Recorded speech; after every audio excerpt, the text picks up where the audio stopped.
તો ચાલો મિત્રો, આજે આપણે જોઈએ ભારત દેશના રાજ્યો અને તેની રાજધાનીઓ વિશે. સૌપ્રથમ આંધ્રપ્રદેશની રાજધાની છે અમરાવતી. ત્યારબાદ અરુણાચલ પ્રદેશની રાજધાની છે ઈટાનગર. અસમની રાજધાની દિસપુર. ત્યારબાદ બિહારની રાજધાની છે પટના. છત્તીસગઢની રાજધાની છે રાયપુર. ત્યારબાદ ગોવા કે જેની રાજધાની છે પણજી. ગુજરાત જેની રાજધાની છે ગાંધીનગર. ગરવી ગુજરાત. હરિયાણાની રાજધાની ચંદીગઢ. હિમાચલ પ્રદેશ કે જેની રાજધાની છે શિમલા. ત્યારબાદ ઝારખંડની રાજધાની રાંચી.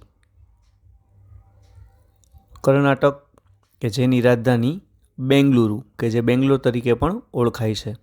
ત્યારબાદ કેરળની રાજધાની તિરુવનંતપુરમ. મધ્યપ્રદેશ કે જે આપણું પાડોશી રાજ્ય છે તેની રાજધાની ભોપાલ. મહારાષ્ટ્ર આપણું બીજું પાડોશી રાજ્ય જેની રાજધાની મુંબઈ. મણિપુરની રાજધાની ઇમ્ફાલ. ત્યારબાદ મેઘાલય કે જેની રાજધાની છે શિલોંગ. ત્યારબાદ મિઝોરમ કે જેની રાજધાની એઝવલ.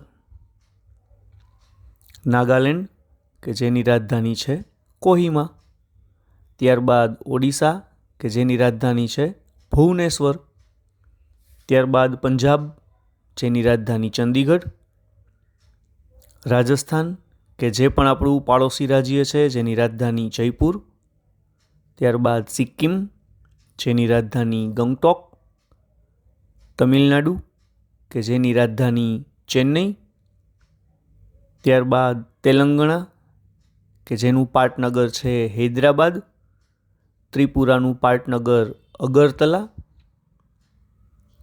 ઉત્તર પ્રદેશ જેની રાજધાની છે લખનઉ. ઉત્તરાખંડ કે જેની રાજધાની Dehradun. And last but not least West Bengal Paschim Bengal કે જેની રાજધાની છે Kolkata. Please like, share and subscribe the channel.